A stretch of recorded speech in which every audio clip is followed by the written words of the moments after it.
रामकृष्ण रामकृष्ण हरी. नमस्कार, मी श्रीकांत उमरीकर. आपण पाहतात अॅनालायझर.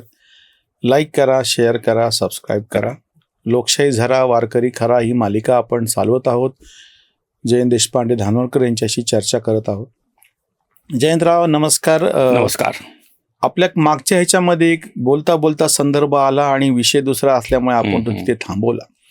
भजनाचा विषय मागच्या वेळेस चालू होता, पण त्या निमित्तानं जो विषय समोर आला की मोठे जेव्हा भजनाचे कार्यक्रम होतात त्याला स्पॉन्सरच लागतात, त्याचे इव्हेंट बनतात, मग त्याच्यातली ती साऊंड सिस्टीम, तो डोलारा, मंचाची व्यवस्था आणि हे सगळं नाटक दुसरीकडे निघून चाललेलं आहे. की जसं आपण कीर्तनाच्या बाबतीमध्ये आक्षेप घेतला की स्टँडअप कॉमेडी बनलेले आहेत हे कीर्तन आणि कीर्तनकार, त्यांचे सगळे नाटकं, त्यांच्या प्रचंड बिदाग्या, त्याच पद्धतीनं हे भक्तिगीतं गाणारे पण आता वेगळ्याच त्याच्या ह्याच्यामध्ये गेलेले आहेत आणि सेलिब्रिटी होऊन बसलेले, त्यांचे प्रचंड मोठी बिदागिने. पण मला आता तुम्हाला त्या निमित्तानं एक वेगळंच विचारायचं आहे की मागच्या पंढरपूरच्या वारीमध्ये शासनाने जेव्हा प्रत्येक दिंडीला काही पैसे देऊ केले आणि त्याच्यामुळे वाद निर्माण झाला म्हणण्याच्या पेक्षा वारकरी संप्रदायाचा जो मूळ हेतू आहे की माणसाची जी वैयक्तिक पातळीवरची क्षमता आहे आणि त्याला जे सहज साध्य आहे त्या पद्धतीनं आणि त्याच मार्गानं आपण भगवंताची सेवा करून घ्यायची आहे. म्हणजे मला वैयक्तिक पातळीवरती किमान ज्या गोष्टी, मी माझ्या गावातल्या मंदिरात जातो, दर एकादशीला भजन करतो, साधे कपडे असतात, धूतवस्त्र असतात, गळ्यामध्ये तुळशीची माळ असते, हा जो साधेपणा वारकरी संप्रदायाने स्वीकारला आणि दिंडी ही पायी करायची आहे तेव्हापासून आजपर्यंत. तेव्हाही राजे रजवाडे होते, सरदार दरकदार होते, ते रथाची वाहनाची काही एक वेगळी स्वतंत्र व्यवस्था करू शकत होते, पण ते सगळ्यांना शक्य नाही म्हणून पायी चालायचं. आणि आजही विमानं आलेत, हेलिकॉप्टर आलेत, तरीही पायीच चालायचं आहे. कोणावरती अवलंबित्व नको म्हणून वारकरी संप्रदायाने हे स्वीकारलं का? आणि मग त्या जोडीलाच पुढचा प्रश्न येतो, जर मग अशा परिस्थितीमध्ये शासन म्हणा किंवा कोणी म्हणा जेव्हा तुम्हाला स्पॉन्सर करतंय, मग तुमचा तो मूळ हेतूच गेला की तुम्हाला वाटतंय म्हणून जातो. उद्या रजिस्टर्ड केलेल्या दिंड्यांना पैसे द्यायचे म्हणल्याच्या नंतर पैसे मिळत आहेत म्हणून दिंड्या रजिस्टर्ड होतील. मग याला रोकायचं कुठं आणि कसं? मागच्या ह्याच्यात तो विषय आला होता, आपण जरा त्याच्यावरती सविस्तर बोलूयात. हे जे स्पॉन्सरशिप नावाची जी गोष्ट आहे ती कोणी देऊ? सेल्फ स्पॉन्सरशिप हे वारकरी संप्रदायाला अभिप्रेत असताना हे जे वेगवेगळ्या पद्धतीचं स्पॉन्सरशिप करून त्याचा इव्हेंट करणं सुरू झाले ते काय? श्रीकांतराव, याच्यासाठी वारकरी संप्रदायाच्या मूळ तत्वज्ञानाचा विचार आपल्याला करावा लागेल. काय शिकवलं जातं वारकरी संप्रदायामध्ये? आपल्या गरजा किमान ठेवल्या पाहिजेत. पहिलं हे शिकवलं जातं की गरजा किमान ठेवा. तुमचं राहणीमान, तुमचं खानपान ह्या सगळ्या गोष्टीमध्ये अत्यंत साधेपणा ठेवा. ही दुसरी गोष्ट आम्हाला शिकवल्या जाते.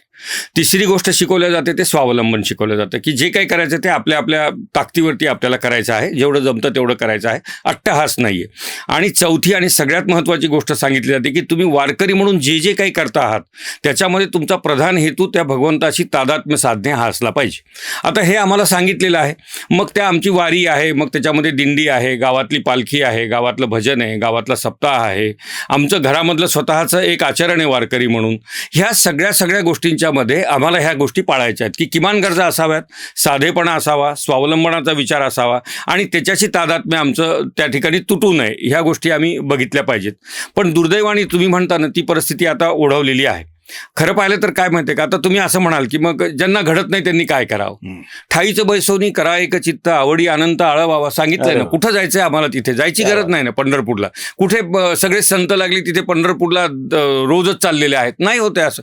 ज्याच्या त्याच्या, आता आमचे शरीराची क्षमता नसेल तर कसं जाता येईल? नाही जाता येणार. पायी जाण्याचं तुम्ही म्हणता ते खरंच आहे. एक अट्टहास याच्यासाठी आहे की कुणावर अवलंबूनच राहायचं नाही. चालायचंय, थकलं की थांबायचंय, थकवा गेला की चूल पेटवायची आहे, आपल्या 2 भाकरी आणि पिठलं बनवायचं आहे आणि पुन्हा आराम करायचा आहे हरिपाठ करून आणि दुसऱ्या दिवशी सकाळी पुन्हा प्रवासाला निघायचं आहे. आमचं अवलंबित्व कमी करणाऱ्या सवयी आम्हाला वारकरी संप्रदायाने सांगितल्या पाळण्यासाठी म्हणून. आमचं खाणं पण मर्यादित आहे, आमचे उपास पण साधे आहेत. ह्या सगळ्या आम्ही एकादशीमध्ये निर्जला एकादशी करायला सांगितली. मग कशाला भगर आणि उसळीचे पातेले शिजवायचे तेवढे मोठे?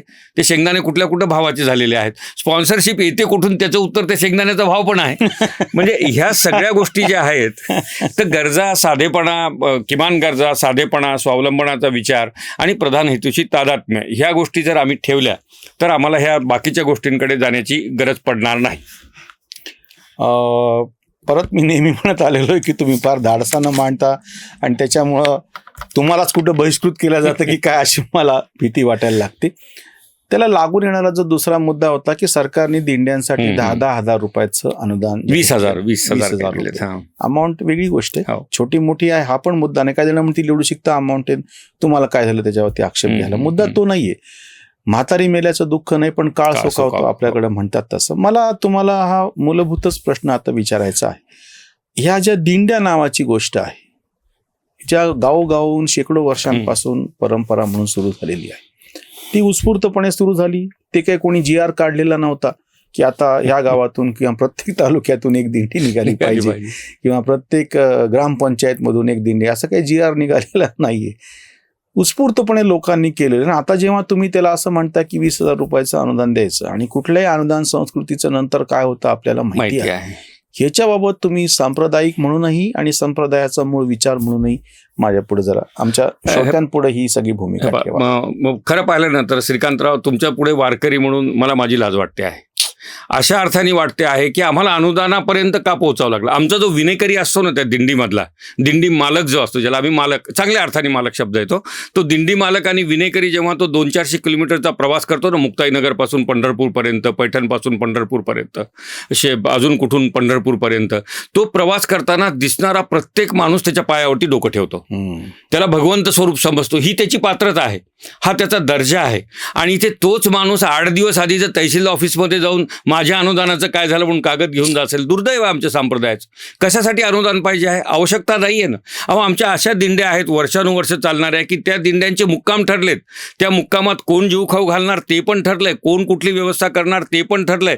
गावागावामध्ये स्पर्धा आहे यांना आपल्या गावामध्ये मुक्कामाला ठेवून घेण्याची. हे सगळं असताना हे अवदसा आठवण आहे.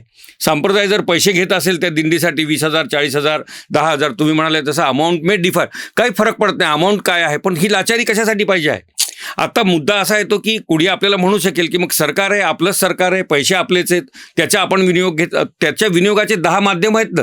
आमचे वारकरी प्रवास करताना स्वच्छता द्या, आमचे वारकरी प्रवास करताना स्वच्छ पिण्याचं पाणी द्या, आमच्या वारकरीच्या प्रवासामध्ये त्याला आरोग्याच्या सुविधा उपलब्ध करून द्या, त्याला अपेक्षित असणारं साधा आळंदी ते पंढरपूर मार्ग केव्हापासून आम्ही म्हणतो चांगला पाहिजे आम्हाला.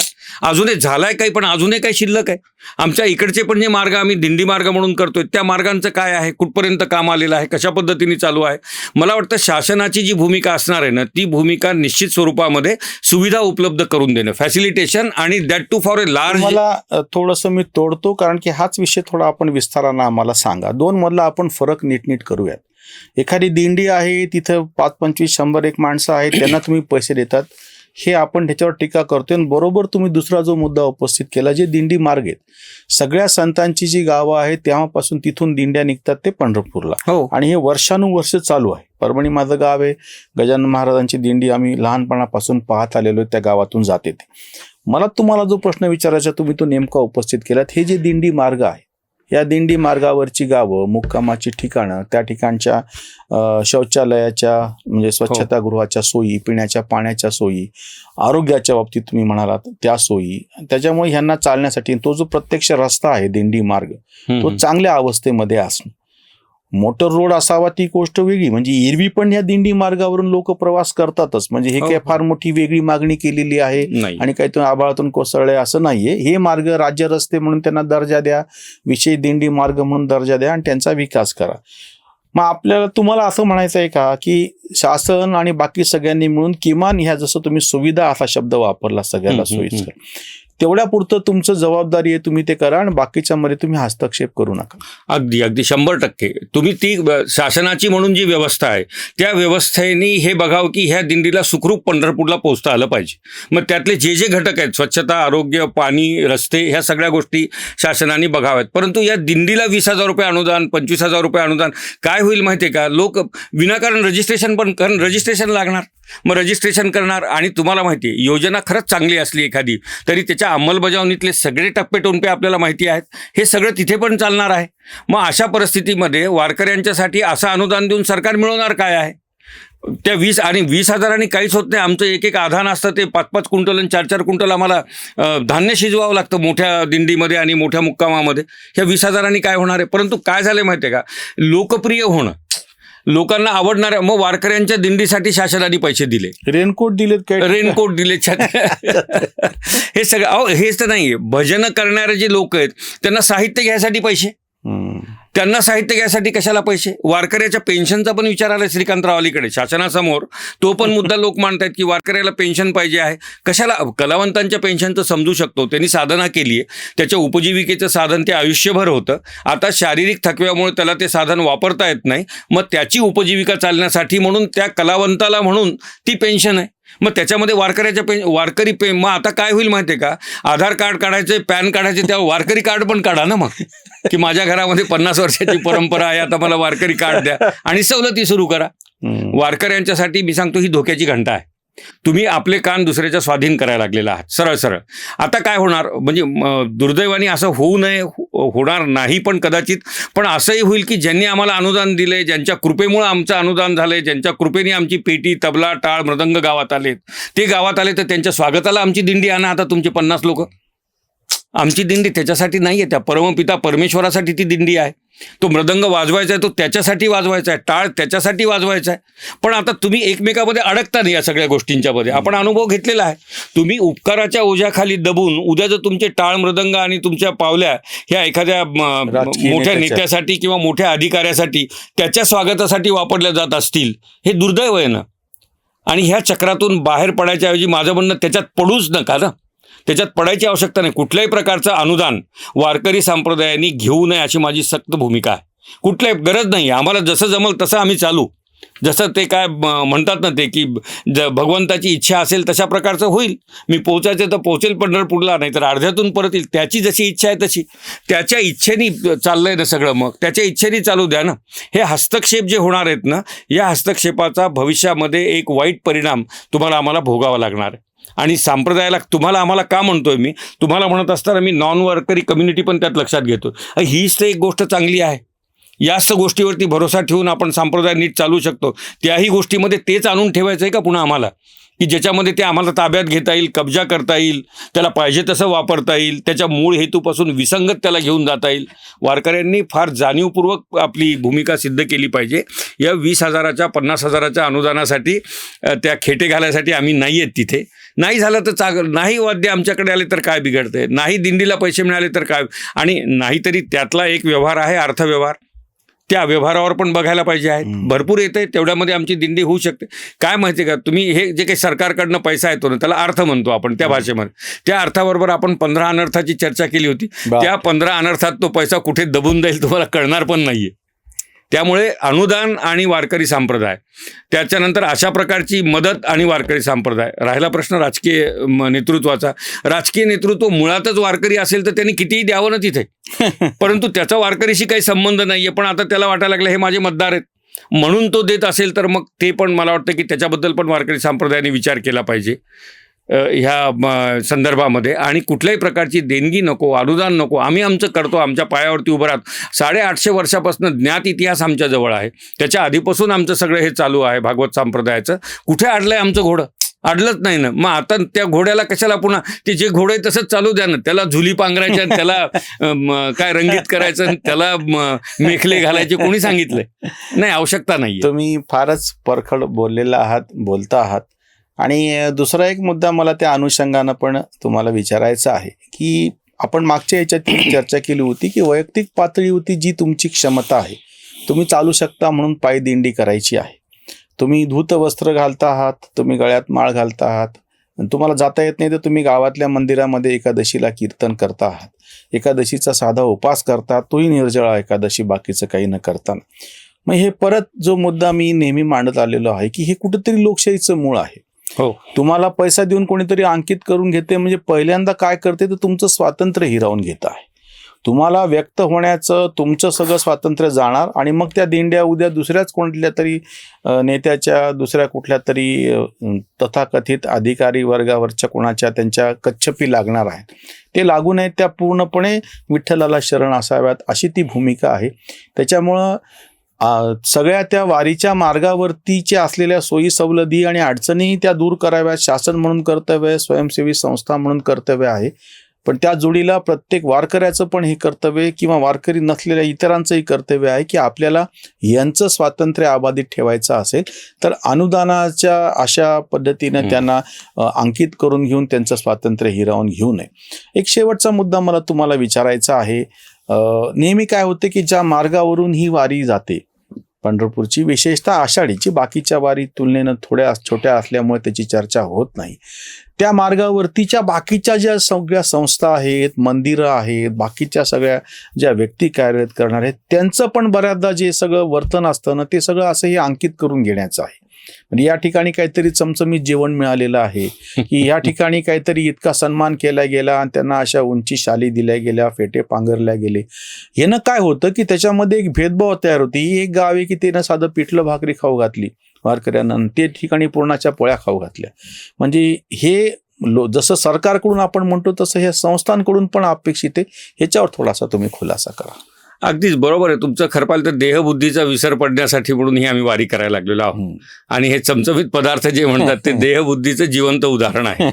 वारकरी दिंडी चालवणारे जे लोक आहेत, फडकरी आहेत, त्यानंतर दिंडी प्रमुख आहेत, दिंडी मालक आहेत, यांची ही जबाबदारी आहे की परंपरेने जे आहे ते. खरं पाहिलं तर माझं म्हणणं की वारकरी दिंडीच्या मार्गामध्ये सर्वत्र आग्रह असला पाहिजे की आम्हाला पदार्थ करूच नका जेवणामध्ये. गोड गरज नाही आहे, आम्हाला साधं वरण भात भाजी पोळी जे काही तुम्हाला देता येईल ते द्या, नाही पिठलं भाकरी आम्हाला द्या.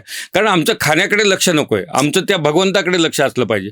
पण तुम्ही म्हणता तसं ती चढावड लागते, अहमअहमिका त्याच्यामध्ये लागते. त्याच्यावरती पण काय होतं माहिती आहे का, मग त्यांनी तुमच्यावरती तो दबाव येत जातो. म्हणजे आमचे चोपदार आहेत ना, राजाभाऊ चोपदार किंवा त्यांच्या कुटुंबातलं कोणीतरी आळंदीचं, त्यांनी झेंडा वर करून थांबा म्हणलं की ते लाखो वारकरी जिथं पाऊले तिथेच थांबतात आणि त्यांनी निघा म्हणलं की पाऊल उचलतात. माझं म्हणणं की ते आमच्या चोपदार कुटुंबाकडे जी काही अधिकार येतो तो त्याच्याच हातात असला पाहिजे. बघा, दुसऱ्याने आम्हाला थांबा आणि दुसऱ्याने आम्हाला निघा असं म्हणू नये. आणि याच्यामधलं अंतर एवढंच आहे की आमचं परावलंबित्व जसजसं वाढत जाईल संप्रदायाचं, तसतसं आमच्या चोपदारांनी दाखवलेल्या झेंड्याची किंमत पण कमी कमी होत जाईल. ती होऊ नये, साधेपणाने हे सगळं व्हावं.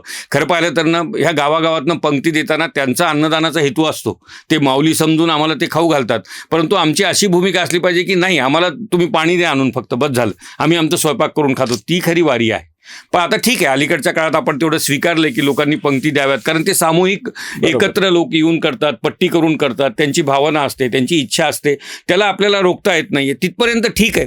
परंतु त्याच्यामध्ये ते आधीपासून पेंडॉल, 2 दिवसापासून साऊंड सिस्टीम, मग त्यांच्या मनोरंजनासाठी कार्यक्रम, मग अजून काहीतरी पदार्थ, पक्वान्न, हे नाही, हे पांडुरंग पण मान्य करणार नाहीत हे. धन्यवाद. आपण अतिशय नाजूक अशा विषयाला हात घातलेला होता की वारीच्या मार्गावरती जी गावं आहेत त्यांनी ज्या पद्धतीनं वर्तन कसं करावं, संस्थांनी व्यक्तींनी वर्तन कसं करावं, शासनाची भूमिका या संदर्भात काय असेल, मुख्य म्हणजे वारकरी संप्रदायाची चौकट काय आहे वारीच्या संदर्भातली, हिची अतिशय परखड अशी चर्चा केलेली. तुमचे प्रश्न आम्हाला जरूर विचारा. अगदी बाळबोध वाटणाऱ्या मुद्द्यांवरती पण आपण चर्चा करतो आहोत. प्रामाणिकपणे, सखोलपणे वारकरी संप्रदायाचं जे मूळ स्वरूप आहे ते तुमच्यासमोर ठेवण्याची आमची धडपड आहे, तळमळ आहे, आग्रह आहे. ते पलीकडे थोडासा अट्टहास सुद्धा आहे. जरूर प्रश्न विचारा. इथेच थांबूयात. रामकृष्ण. रामकृष्ण हरी. जागृतीचा विधान